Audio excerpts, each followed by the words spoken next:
Hi, it's Mark Owen from Moose Marketing and PR, the editor of Punchline Magazine. Today at the G1st LEP, the Forest of Dean Growth Hub, and I'm joined by Mark Harper, MP for the Forest of Dean. Mark, thanks for meeting me again and having a chat. Pleasure.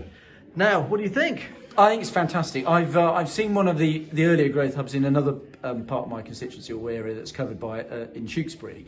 This one is fantastic. It's got a load of space, very modern. It looks like you're walking around a sort of tech giant sort of campus, but it's fantastic, very welcoming. Most important thing for me is it's a location where anybody with a business idea can get flexible space, professional flexible space, where they can run their business without massive commitments in a professional way, look the business, grow the business. And I think it should encourage people to start. So it's aimed at people who don't know how to navigate their way around the business world. Someone who's got an idea, who wants to have a go. I would encourage them to come here, talk to the advisors they've got on site, just come and have a chat to them, see how this place can help you grow your business, and then take that opportunity and go for it. And I think if we can encourage more people to do that, then we'll see more businesses growing in the Forest of Dean, more growth, more jobs, more investment, and more success. Now, there's a bit of a renaissance here in the Forest, isn't there? We've got Versarian just joined. There's some other companies coming along as well. Obviously, we've got the new business park down the road, which Roger Head's developing. Yep. What is it that's drawing businesses to the Forest? Well, I think ultimately it's two things. It's the people that we've got here. We've got fantastic people who add a huge amount to businesses, and we've got a fantastic location to run a business and also to live and bring up your family.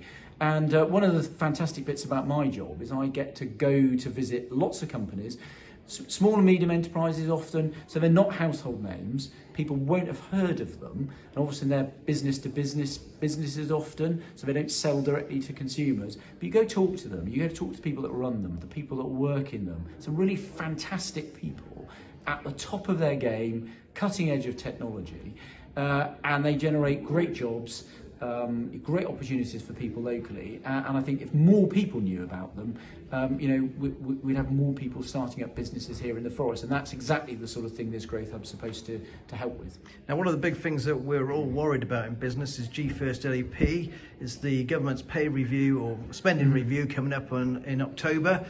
What's your feeling on that? I know you're passionate about G1st, but have all the MPs, they backing it? What's the score? So all six of the Gloucestershire MPs, including myself, have worked closely with the G1st LEP in partnership.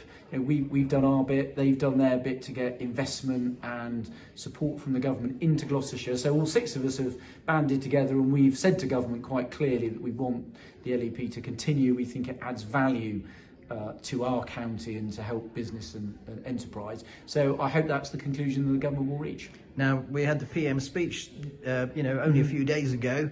What is your general view? You seem to be, I was going to say bashing Boris, but that's not fair at all. But you've been quite critical of some of this part of this government. And what did you think about Boris's speech? Well, I thought what was very good about it was very Boris. So it was very upbeat. It was very can-do. And, my only criticism of the government over the last 19 months is about getting us back to normal as quickly as we safely could with the vaccine rollout. And I think the government's gone in the right direction. I would have just wanted to go a bit faster because we've got huge challenges facing us. And the sooner we can get business firing on all cylinders, the better. And I think that's where we've got to. And we can do it safely with our fantastic vaccine rollout. So, broadly, I support the government on almost all of its agenda. I've just been a little bit critical on how quickly we've got back to normal with COVID. But, on a lot of the other government activities, I'm full square behind the Prime Minister and his team, and I want the government to go from strength to strength. Mark, always a pleasure to meet you. Pleasure. Thanks very much.